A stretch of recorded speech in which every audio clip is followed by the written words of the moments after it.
Welcome to the Planning Your Summer Food Service Program Eligibility Training for Summer Food Service Program SFSP, hosted by the Oklahoma State Department of Education, OSDE, referred to in this training as the state agency, SA. During the training, when directed to the web page, this will always refer to the OSDE SFSP webpage at sde.ok.gov/SDE/summerfood, unless otherwise specified. In this training, we will review information on how to determine the eligibility of a child, how to determine the eligibility of a sponsor, and the different types of FSSP sites. Children age 18 and under may receive meals through SFSP. A person 19 years of age and over who has a mental or physical disability, as determined by a state or local educational agency, and who participates during the school year in a public or private nonprofit school program is also eligible to receive meals. Only certain types of organizations can sponsor the program. Sponsors must be a public or private nonprofit school food authority, SFA, a public or private nonprofit residential camp, a public or private nonprofit college or university participating in the National Youth Sports Program, a unit of local, county, municipal, state, or federal government, tribal organizations or reservations, an Upward Bound program, migrant centers, or other type of private nonprofit organization. Special rules apply to private nonprofit organizations. Private nonprofit sponsors must be tax-exempt under Section 501c3 of the Internal Revenue Code of 1986. Although churches must be tax-exempt, there is no federal requirement that they provide documentation of their tax-exempt status. Therefore, churches are the only private nonprofit organizations that may be exempted from obtaining documentation of federal tax-exempt status. All other private nonprofit organizations must provide documentation from the IRS of their tax-exempt status. For purposes of program participation, a church could be its integrated auxiliaries, or a convention or association of churches, synagogue, religious order, or religious organization that is an integral part of a church and is engaged in carrying out the functions of a church. Sponsors must demonstrate financial and administrative capability. Potential and returning sponsors are required to demonstrate that they have the necessary financial and administrative capability to comply with program requirements. They must accept final financial and administrative responsibility for all of their sites. A pre-application form titled Summer Food Service Program Viability, Capability, and Accountability VCA Checklist is required for private nonprofits. Not to be seriously deficient. To be approved, applicants must not have been declared seriously deficient or terminated from the FSSP or any other federal child nutrition program in previous years. However, such an applicant may be approved if the SA determines that it has taken appropriate corrective actions to prevent recurrence of the deficiencies and has repaid any outstanding debts. Serve low-income children. Sponsors must agree to provide regularly scheduled meal service for children in designated low-income areas, or they must agree to serve low-income children. Camps do not need to meet this criterion. Sponsors of both residential and non-residential camps do not have to establish area eligibility. However, they must collect and maintain individual income eligibility forms. Camps are reimbursed only for those enrolled children who meet the free and/or reduced price eligibility standards. Conduct a nonprofit food service. Sponsors must conduct food services through SFSP that are not for profit. A sponsor is operating a nonprofit food service if the food service operations conducted by the institution are principally for the benefit of participating children, and all of the program reimbursement funds are used solely for the operation or improvement of such food service. This does not mean the program must break even or operate at a loss, but that all income must be used for the sole purpose of operating a nonprofit food service. Sponsors must provide year-round service. Prior to beginning the SFSP, sponsors must provide a year-round public service for a minimum of 6 months to the area in which they intend to provide the SFSP. The SA may grant exceptions to this year-round service requirement for sponsors of residential camps and migrant sites. Exercise management control over sites. New applicants and returning sponsors must demonstrate in their applications that they will exercise management control over the meal service at all of their sites. Management control of the meal service means that the sponsor is responsible for maintaining contact with meal service staff, ensuring that there is adequately trained meal service staff on site, and monitoring site operations throughout the period of program participation. The SA may also require experienced sponsors to demonstrate in their applications that they will exercise management control over the meal service at all of their sites. Not delegate management responsibilities below the sponsor level. The quality of the meal service, the conduct of site personnel, and the adequacy of record keeping reflect directly upon the sponsor's performance. This performance is subject to audit by the SA, USDA Office of Inspector General, and the Government Accountability Office at any time. Conduct pre-operational visits. Sponsors must certify that all sites have been visited and are capable of providing meal service for the number of children as planned. Sign written agreements. Approved sponsors must sign a written permanent agreement with the SA. Sponsors may operate the SFSP at one or more sites, which are the actual locations where meals are served and children eat in a supervised setting. Eligible sites are those that serve children in low-income areas or those that serve specific groups of low-income children. Sponsors must provide documentation that proposed sites meet the income eligibility criteria required by law. There are 3 common types of sites: open sites, camps, residential and non-residential, and closed enrolled sites. Open site. The most common type of site is an open site. Most sponsors establish site eligibility on need and openness. If a site is located in a needy area where 50% or more of the children residing in the area are eligible for free or reduced price school meals, and meals are made available to all children in the area on a first-come, first-served basis, these sites are considered open. Sponsors of open sites must take the necessary steps to allow meal service access to all children requesting a meal at the site. Information regarding the meal service at open sites must be publicized in the community served. Restricted open sites. On occasion, a sponsor that would normally operate an open site, meaning initially open to broad community participation, must restrict or limit the feeding site's attendance for reasons of space, security, safety, or control. In recognition of these circumstances, these types of sites operate as restricted open sites. The sponsors must make known publicly that the site is open on a first-come, first-served basis to all children of the community at large, but the meal service will be limited as stated above. Both open and restricted open sites must be located in a school attendance area where 50% or more of the children residing in the area are eligible for free or reduced-price school meals. This percentage must be documented by data provided by public and nonprofit private school officials, census data, welfare or education agencies, zoning commissions, or other appropriate sources.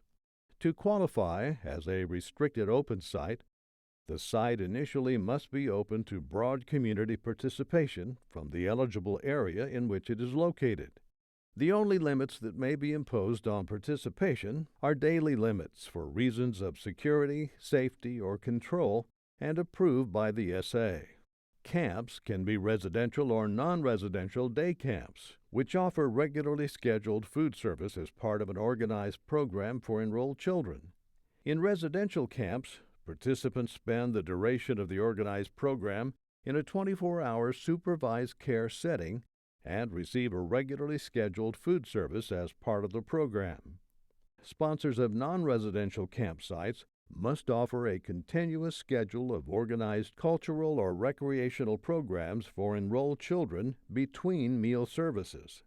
Unlike open, restricted open, and closed enrolled sites, sponsors of both residential and non-residential camps do not have to establish area eligibility. However, they must collect and maintain individual income eligibility forms. Camps are reimbursed only for those enrolled children who meet the free and/or reduced price eligibility standards. Closed enrolled site is another type of site and is usually established where an identified group of needy children live in a pocket of poverty. Identified low-income children are transported to a congregate meal site located in an area with less than 50% eligible children, or a program provides recreational, cultural, religious, or other types of organized activities for a specific group of children. These types of sites are open to enrolled children or to an identified group of children as opposed to the community at large. Closed enrolled sites must also establish eligibility either through the individual income eligibility of the children attending the site or through area eligibility. To establish eligibility based on the income of the individual children, sites must collect income eligibility forms.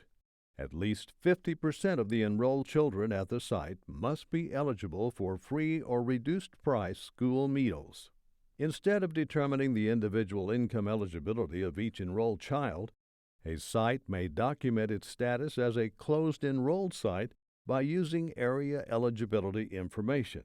This may only be used if the site is serving children that live in the area in which the site is located. Accredited summer schools do not qualify as closed enrolled sites and should obtain reimbursements for meals under the NSLP. In addition, residential and non-residential camps may not use area eligibility to establish site eligibility. The SA may approve meal service sites which are not identified as nonprofit locations if the sites are operated under the sponsorship of an eligible public or private nonprofit service institution, operate as open sites or restricted open sites, are located in an area in which at least 50% of the children are from households that are eligible for free or reduced price school meals, make meals available to all children in the area, and serve meals to children on a first-come, first-served basis, and serve all meals at no charge. Enrolled for-profit sites and for-profit camps are not eligible to participate. If approved to operate the meal service at a for-profit site, a sponsor must maintain operational control over the meal service at the site and must ensure that no SFSP funds are provided to the site. The site operators may not prepare the meals, and funds may not be provided, given, or otherwise paid to the site to employ the staff. Only the sponsor's trained staff and volunteers and sponsor-trained site staff serving as volunteers are permitted to distribute the meals. A tribal government is recognized as a public entity or local government when consistent with state law. Thus, a tribal government may sponsor FSSP sites assuming other eligibility requirements are met. A tribal government granted nonprofit status would be considered a private nonprofit entity for purposes of SFSP and therefore could act as a sponsor of SFSP sites assuming other eligibility requirements are met. The two primary sources of data that may be used to determine whether the area that will be served is eligible are school data or census data. School data can be obtained from the school or by contacting the SA. Census data can be obtained by using the USDA Area Eligibility Mapper or the FRAC map located on the web page. School data may be used to establish area eligibility, excluding camps. In order for a site to be determined area eligible, School data must indicate the proposed meal site is located in a school attendance area where at least 50% of the children are eligible for free or reduced price school meals. To qualify sites, sponsors may use data from elementary, middle, or high schools as long as the site is located in the attendance area of the school.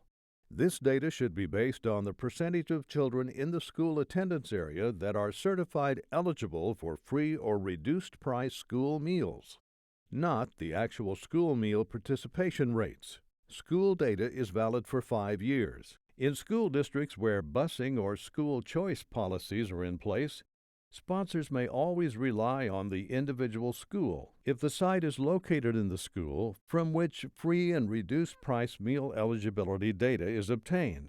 Additionally, where busing or school choice policies are in place, but school attendance areas are still defined, school and non-school site eligibility may be determined based on the enrollment or attendance data obtained for the school the children attend, or the school the children would have attended, in other words, the neighborhood school where the children live, were it not for the school's busing or school choice policy.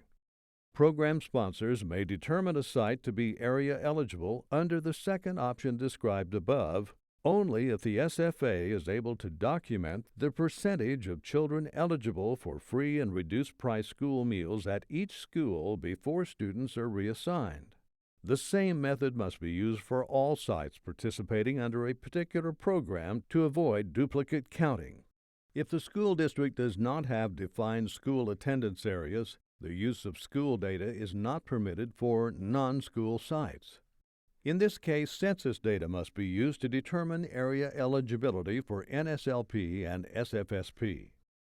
Please note that census data may be used as a first choice for determining area eligibility for NSLP and SFSP rather than using the options described above, even if school attendance areas are defined. Sponsors also may document the area eligibility of their proposed open or restricted open sites on the basis of census data. SFSP sites that choose to establish eligibility using census data are required to use the most recent data available. Census data is valid for 5 years and then must be reassessed. Please review Policy Memo SFSP 19-2014 Area Eligibility Using Census Data. The FRAC Map and USDA Area Eligibility Mapper are excellent resources and are located on the web page. Sponsors that operate residential summer camps and non-residential day camps offering both organized programming and a regularly scheduled food service may participate in the FSSP.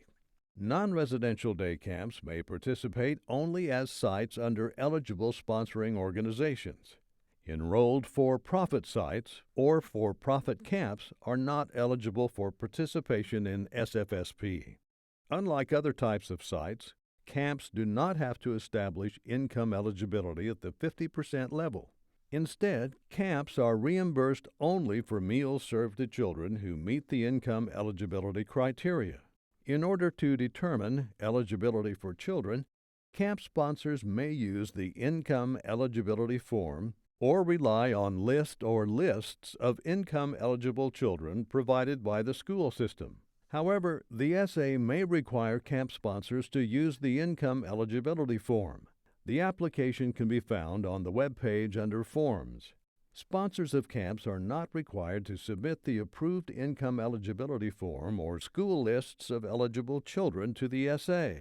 However, they must maintain the lists or original approved forms for all eligible children in separate files for each camp session, and the documents must be available for review by the SA. To qualify as a closed enrolled site, at least 50% of the enrolled children must be from households that meet the income eligibility guidelines. Sponsors can document an enrolled site's eligibility by obtaining lists by name and eligibility status of enrolled children for free and reduced price meals from schools where the children receive school lunch or breakfast, Parental consent forms are not required in order for the local food authority, SFA, to provide this information to SFSP sponsors. Asking the parent or guardian of each enrolled child to complete an income eligibility form. Using area eligibility data for the location of the site rather than using the income eligibility form to document that at least half of the enrolled children at each site are eligible for free or reduced price meals, or using census data when the site is located outside of an eligible area. As part of the application process, sponsors of closed enrolled sites must provide the SA with a statement of how they intend to document SFSP eligibility using one of the methods listed on the previous slide, an estimate of the total number of children enrolled at the site, and an estimate of the number of children enrolled at the site that are documented as eligible for free or reduced price school meals, unless using area eligible data. Sponsors of closed enrolled sites that are not area eligible must have the following information on file for each site: records of the total number of children enrolled at the site, and a list or lists of income eligible children provided by the school system, or the actual eligibility forms for income eligible children. Sponsors of closed enrolled sites that are area eligible should follow the guidance for documenting area eligibility for open or restricted open sites. Sponsors can use documentation of enrolled Head Start or Early Head Start participants provided and certified by a Head Start or Early Head Start grantee to document the eligibility of the FSSP closed enrolled sites. Sponsors should contact the SA if they have questions on the use of Head Start and Early Head Start eligibility forms for this purpose. SFSP sponsors of closed enrolled and CAP sites must collect and report to the SA the income eligibility information to determine the eligibility of individual participants for free meals under the FSSP. Such information must be updated annually and may not be more than 12 months old. Income eligibility forms should be considered current and valid until the last day of the month in which the form was dated 1 year earlier. This means that a form signed and dated by a sponsor on June 1, 2015 is considered valid until June 30, 2016. Both school data and census data are valid for 5 years. If sponsors are unable to document the needs of their areas or site by using sources such as current year school data, recent census tract or block group data, enrollment data, or migrant children status, they should consult with the SA about the possibility of using other types of data. In other words, local zoning data, housing authority information, economic surveys, etc., to document site eligibility.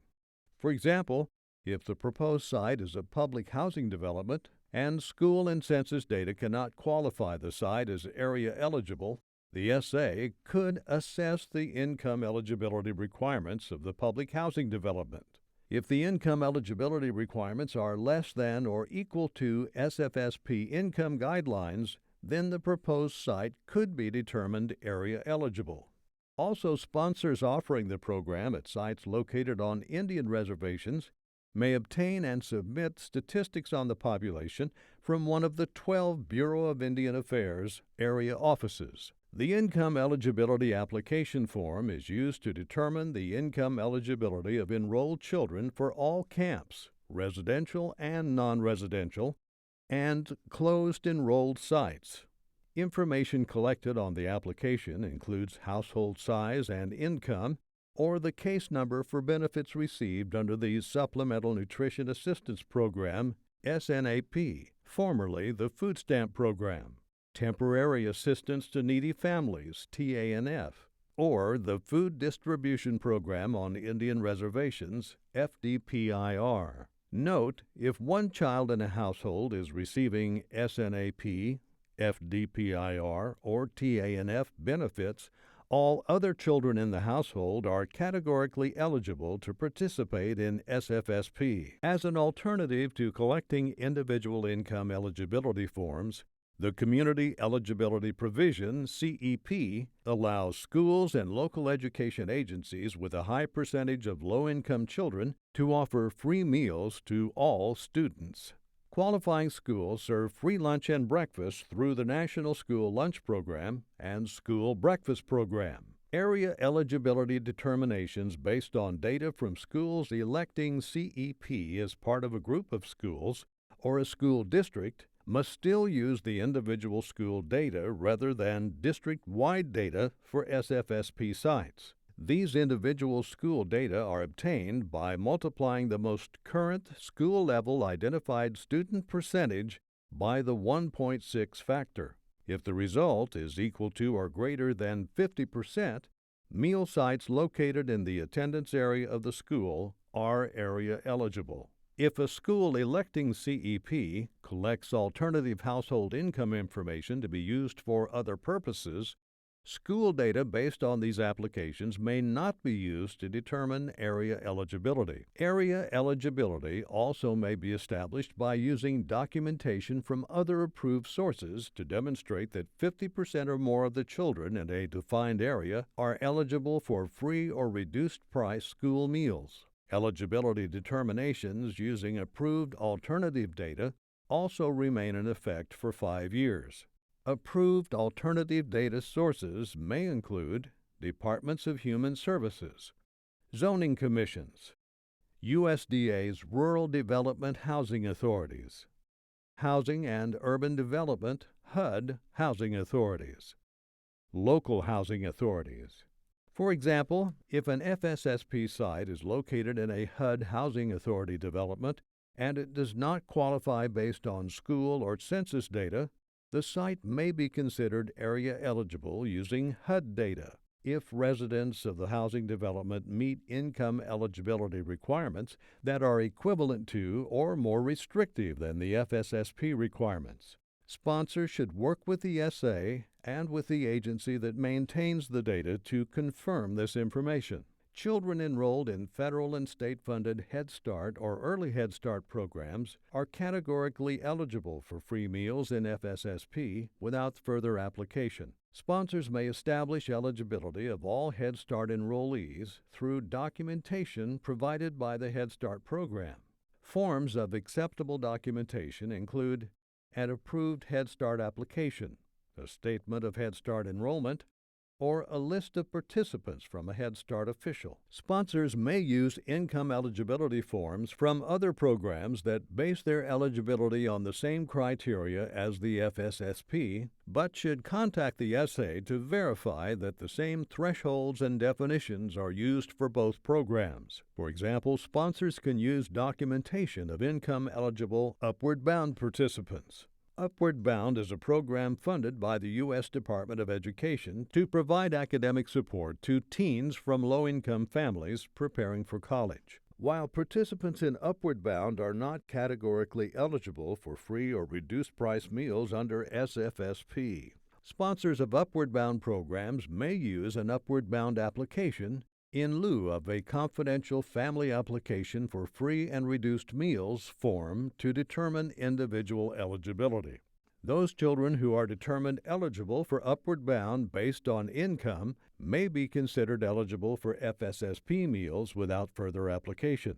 However, participants who are determined eligible for Upward Bound based on criteria other than income, such as being a potential first-generation college student, must complete the income eligibility form in order to determine individual eligibility for SFSP. Migrant site eligibility is based upon a determination that the site predominantly serves children of migrant workers. The sites operate like area-eligible open or restricted open sites and are reimbursed for meals served to all attending children. The determination of site eligibility based upon migrant status must be updated annually. To confirm migrant status, sponsors must submit information obtained from a migrant organization that certifies that the site serves a majority of children of migrant workers.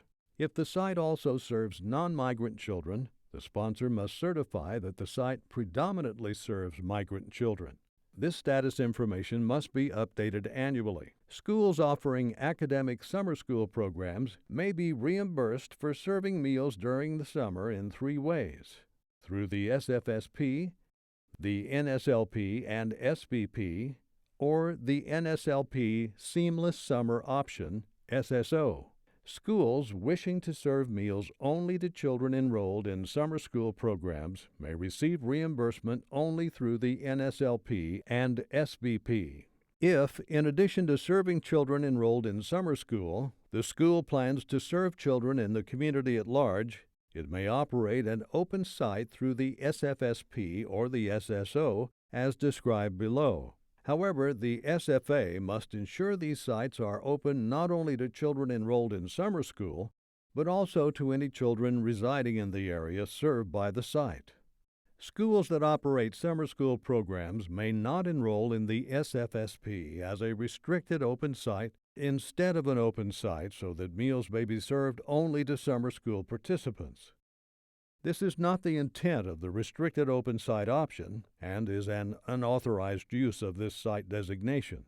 The purpose of the restricted open site designation in SFSP is to allow sponsors that want to operate an open site to restrict or limit site participation due to reasons of space, security, safety, or control. CACFP institutions that have sufficient changes in activities or enrollment or develop a separate food service program for children who are not enrolled in the CACFP and meet SFSP eligibility criteria may be approved to participate in the SFSP. Institutions that are approved for both the CACFP and the SFSP must ensure that the same children are not served meals in both programs. Separate records must be kept for each program. Institutions may not switch back and forth between participation in CACFP and participation in SFSP to serve the same children. Institutions may not establish separate entities using separate tax identification numbers to serve the same children under different child nutrition programs in order to avoid the program restrictions or to earn higher reimbursement. However, if there is a legitimate need for a separate organization and it meets the requirements in the preceding paragraph, then it may be approved to participate in SFSP. In an effort to improve participation in SFSP by eligible institutions, some application requirements for CACFP institutions in good standing that wish to apply to participate in SFSP for the first time have been waived. Good standing means those that have not been found to be seriously deficient in program operation. CACFP institutions that want to operate the SFSP at the same sites where they provide meal service through the CACFP may follow the application requirements for experienced SFSP sponsors and sites instead of the application requirements for new sponsors and sites. This provision will be most applicable to after-school at-risk meals and snacks programs. Because most after-school at-risk programs may not receive reimbursement during the summer months, we encourage these programs to convert to the SFSP for the summer. In that case, they can serve the same children that they serve during the school year. In other cases, however, CACFP institutions that wish to participate in the SFSP must serve children who would otherwise not be served under the CACFP.